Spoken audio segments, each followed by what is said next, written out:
Ladies and gentlemen, joining us now, the lightweight champion at around Saturday next week, midnight-ish. Ladies and gentlemen, Michael Chandler. Yeah! Woo! What's up, Pat? Yes. There we go. You sound good. You look. There we go. Hey, you sound good. You look good. We're a week out from the fight, right? What is the mindset? How do we feel about this whole thing? Man, everything is great. The hay is in the barn, so to speak. Now all we got to do is make weight next Friday night and then strap on the gloves and go out there and win a title for the US of A. I think the last time we chatted with you, you said you live the lifestyle, the fighter lifestyle.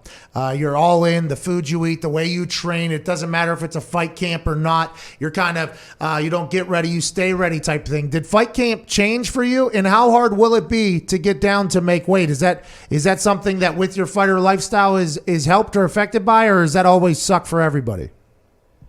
Yeah, no matter what, honestly, it always sucks, those last couple pounds. For me, I pride myself on taking all the necessary steps from 8 weeks out, 10 weeks out, all the way down to the weight cut. But those last couple pounds always are very tough. But unfortunately, the fighter lifestyle isn't exactly the most disciplined one when you really look at the way most people live their lives. I try to be a professional.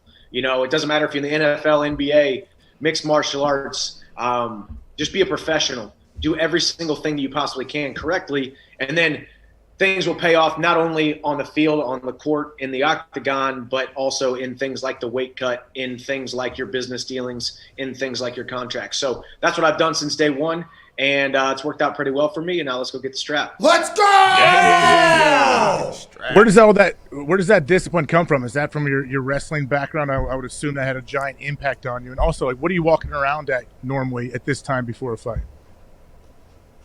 Yeah, I think my wrestling background had a giant impact, as you said. But really, I was fortunate and blessed enough to be raised by a mother and a father who pulled themselves up by their bootstraps every single day. They preached personal accountability and doing things right. So truly it was ingrained in me from a young age. And then wrestling just took it to the next level. You have to do things right if you want to be successful in the sport of wrestling. Outside of training camps, I'm in the mid 180s. I touched 191 outside this last training camp. And then now I just weighed out at 171 today after practice. So, lost about 20 pounds, and then these next 15 pounds or so are going to be a little bit of, a lot of diet, a lot of working out, and a lot of sweating out that last couple pounds of water, which is always the toughest part, but it's also part of the job. At this point, I've probably made weight 600 times. So, now I just got to keep on doing it. Okay, so you mentioned fasting there. I'm intermittent fasting right now. No big deal. Down 20, 25 pounds or whatever. What I've learned intermittent fasting is you just don't eat. That's what I've. By the way, my body has transformed when you just don't eat for like a month. Basically, it's amazing what your body can do, and that's, by the way, not healthy. But I do like the way it is termed as intermittent fasting. Like, I intermittent fast. It's like, so you don't eat, basically. Yeah, that's what I'm currently doing. Is that what your diet is? Because I would assume you got lightning in both hands, I believe is what you told us the last time you were in there. I would assume you can't just do what I'm doing because you still got to train, I assume, for the next week. Like, how do you balance losing an immense amount of weight that probably, restricts the amount you could eat while also maintaining a cardio level and everything? Like how will you balance that going forward? What will the diet look like? It's a great question, actually, because it really is a delicate dance. There's that fine line between not eating enough and then you're energy deprived, and then eating too much to where you're a little bit heavy. But truthfully, if you really put water in one hand and the food that you eat in the other, the water is much, much, much heavier. A gallon of water is 8 pounds. I'm drinking probably 2 gallons of water a day. And leading up to fight week, I'm doing a water load where I'm going over 2 gallons, dropping it down to 2 gallons and a gallon and a half. So if you really look at 3 gallons of water is 24 pounds, so that water is extremely heavy, but you're also teaching your body that you are full of water, therefore it's trying to push it out through urine as well as sweating, and you just start sweating as you walk down again. Yeah. But you mentioned intermittent fasting. I actually do that as well. I don't eat breakfast. So I'll wake up in the morning and I'll drink my coffee. So I'm not truly doing a real fast because I do put a little bit of non-dairy creamer and some coconut oil in my coffee in the morning. Oh, so what a lack of discipline. What a lack of discipline. I know, right? I know. And then I don't eat my first meal until just now, about an hour ago at 12:30 or so after my first training session. Then a snack in between, and then one more training session, and then another meal. So right in that fine line between calorie deficit, pretty much for 8 weeks, I'm operating at a calorie deficit where I'm eating just enough to have enough energy, enough good sources of fats, mainly carbs and proteins, so my body doesn't break down and I still have the power and cardio. But then also towards the end of training camp, just eating small enough meals to where I'm shredding the fat, and then at the end I can push out the water. Oh, you do like a fitness Instagram thing? Like, do you have Mike Chandler MMA Fit at the end of that thing too? You just broke down an entire diet that I assume I could use and become a shredded human being. I've been doing it for a little while. But actually, to your point, I don't mean to point fingers at the human society, the humans on this earth, but we eat way too much, especially America. We eat way too much. I agree. All of y'all. All of y'all. All of y'all. Okay, no fingers pointing back. Humans. At this point, you humans. At this point, you're right though. With how much I'm fasting, with how much I'm fasting, at this point where I'm at, I'm thinking about what I would eat in the past. I'm like, I don't know how my body was keeping up with getting rid of all this shit. I mean, it's very fascinating though to hear somebody that has to, plan their body out basically as a massive part of their profession. Like making weight, how you carry your weight, what type of weight is a vital part of being a fighter. Are you just eating like kale and grilled chicken right now? Like is that what meal you just got done with right there? Yeah, so I pretty much eat the exact same thing for 10 weeks straight, and it's a protein mixed with a vegetable mixed with a little bit of carb. So my protein is either grilled chicken, bison, or ground turkey, and then I throw in some salmon in there once a week, and then I'm mixing it with Brussels sprouts and broccoli, and then I usually have 6 ounces of sweet potato the first 2-3 weeks of training camp just to get my body acclimated, and then I start pulling out that sweet potato more and more. Hey! And my last 10 meals, I haven't had any carbs or any sweet potato. Listen, let's fucking get the belt, okay? Yeah! We are committing too much. Your taste buds are miserable. Your body is battling. Let's go get this fucking thing. Oh. Are you excited? Yeah, my taste buds are absolutely miserable, but you gotta hitch your goals to the things that you need to do. You got to do what you need to do, not what you want to do. What I want to do is go eat a pizza, but what I need to do is keep eating my meals that I've been eating for the last 10 weeks. Yeah, because United States needs a lightweight champion. What do you have, Connor? Yeah, Michael, after, you do become the champion on Saturday night, Pat mentioned you have lightning in your fists. There's kind of this resurgence with boxing. Have you thought about, one of those pay-per-views as a possibility in the future, or are you just UFC forever? I haven't. I mean, obviously, man, business is business. If it makes money, it makes sense. But, as an athlete, the great thing and the interesting thing about sports as we move into 2021 and now moving forward, you're always looking at yourself as an athlete, as well as a businessman, as well as ways to make money. As an athlete, being UFC champion is the epitome of athletic accomplishments inside mixed martial arts. That's what I want to do. That's what I want to do as an athlete. If any of those opportunities come along, I happen to run into Jake Paul or one of his cronies, who knows what may happen. But being an athlete, being a high-level mixed martial artist and the world champion in the UFC is goal number one. Let us attain that first, and then we can entertain other things after that. But there's a lot of those opportunities that will come about after the sport, after I'm done and retired from the sport of mixed martial arts. So we'll see, but we'll see what happens. Maybe me and Pat will get in there. We'll see.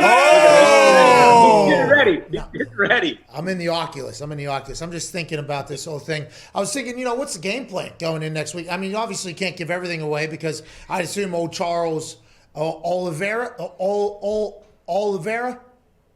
Charles Oliveira. Oliveira. So I assume Charles has been preparing for you. Do you have to do self-scout to see how they're preparing, and does that adjust your plan? Or are you like, hey, this is what I do. If I do it, nameless, faceless opponents is if I do me the best I can, shout out Chuck Pagano. If I do me the best I can, I'm going to beat anybody? Or is there like a full strategy for each different opponent like Bill Belichick does weekly?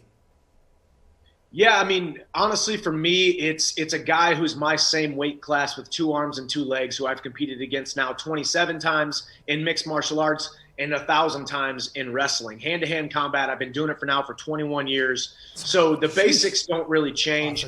My strengths, my attributes, and some of my weaknesses, I can't change. I can constantly work on them and get better. But we know what Charles Oliveira brings to the table. He's on an 8-fight win streak. He's got the most submission wins in UFC history. So he's dangerous on the ground. He's dangerous in grappling and jiu-jitsu exchanges. But I believe my wrestling background and my sixth sense that I have in those grappling exchanges is going to keep me out and thwart all of those attacks. So get in his face early. Make him second guess why he stepped inside the octagon with me right away. Get him backing up, go to the head, go to the body, go high, go low, keep him guessing smoke and mirrors, and then knock him out in the first. Let's go! Yeah! Hey, you made a mistake getting here with me, pal. That's right. Pal! That's the plan. Pal! I love that. Go ahead, AJ. You mentioned knocking him out in the first. I've seen where you said you think you can wear him out, you can make him wilt. Can you do all of that in the first round? I mean, the funny thing is, obviously speaking to athletes like yourself, a lot of times cardio has nothing to do with your preparation. It has everything to do with your mind, everything to do with your heart rate, to do with what's going on inside your body. Yeah. So a couple different exchanges, a little bit of self-doubt, a little bit of disbelief plummets the cardio really quickly. So that's part of the mental warfare that will in turn pay dividends in the physical realm. But yeah, I also believe, I've been in championship fights half of my career. It seems like I fought 25 minutes multiple times. Charles Oliveira has never done that. So I know I can push myself to the deep Hey, that's water, that's a whole episode of Young Rock, dude. Damn. That's an entire 25 minutes is an entire episode of Young Rock. All right. I take a trip to Rock in Hawaii with his grandma. I take a trip to him at the U in Miami. I see him as a presidential candidate in 2032 in about 25 minutes. You have to fight, grapple, and fend for yourself for 20. That's insane. And the fact that you just said cardio is mostly mental, I can understand that because the moment can become too big for people. You start overthinking what your heart rate changes everything. 25 minutes is a long fucking time. How do you do bike, run? You on that Peloton like Russell Wilson? The mask? Honestly, I do a little bit of actual cardio training, jogging here and there. But for the most part, honestly, every single thing that we do is cardio based. Our drills are extremely hard and you're pushing your cardio. Our sparring is obviously extremely hard. You're pushing your cardio. Wrestling, grappling, strength and conditioning. Our strength and conditioning is designed to be able to push hard for 45 minutes to an hour, not heavy lifting, not taking a ton of time between sets. We want to be constantly working. So essentially every single thing that I do as I train for a fight, I'm pushing my cardio every day. So it's not like I need to go do 10-mile runs or a ton of bikes. However, going back to the weight cutting, obviously shredding the fat, that little bit of extra fat towards the end of training camp. I run about 25 to 30 minutes every other day right after practice, just to keep the sweat going, just to keep the cardio base high, and then shred a little bit of fat to help cut the weight. Is that a chandelier behind you, by the way? You're doing well. You live good. Hey, good. Wait till you get to champ. Yeah, that was imported from Italy. Whoa! Yeah. I'm a big chandelier guy. Your buddy's a big hockey guy. Yeah. I'm a big chandelier guy. Big hockey guy over here. Is that your merch? Is this somebody else's merch right there? Oh, this is my merch. See you at the top. Hey, motherfucker, see you at the top next week. Hey, for the brand. I did it for the brand, you know? Hey, build that brand over there. You're about to be champion of the goddamn UFC, pal. Ladies and gentlemen, your next lightweight champion as of next weekend. Good luck with the weight cut. We appreciate you. You're awesome. Go buy some of his merch. See you at the top. Can't wait to see it. Ladies and gentlemen, Michael Chandler. Yeah, Michael! Thank you, dude. Woo! he's going to be champ. Yeah, he's been fighting for so long. Yeah, 1,000 hand-to-hand combats, he said, wrestling, and 27 fights or whatever. He's just, as he describes, like, he's arms and legs out there. 25 minutes is no joke. That's a minute. That's a long time fighting. Yeah, 25. I like watching the amateur boxing. Whether it was the Golden Gloves back in the day. What was Butterbean a part of? Some boxing. Just the amateur boxing, rough and rowdy now. People get so tired. Like 30 seconds in of just throw, and then you're like, and I think it is the moment. Like, I think it is like, okay, there's a crowd here. People are potentially going to see me. So your heart starts racing, which when you're training cardio, by the way, you're trying to get your heart rate up, because whenever your heart rate's up, that's when everything's happening the best. So it's like, or the most. So as soon as their heart gets up there, they think they're going to lose. They've thrown 10 punches. They're gassed. That's when magic starts to happen. In UFC, I think that happens as well. I think that's something that happens in mixed martial arts to even the best of them.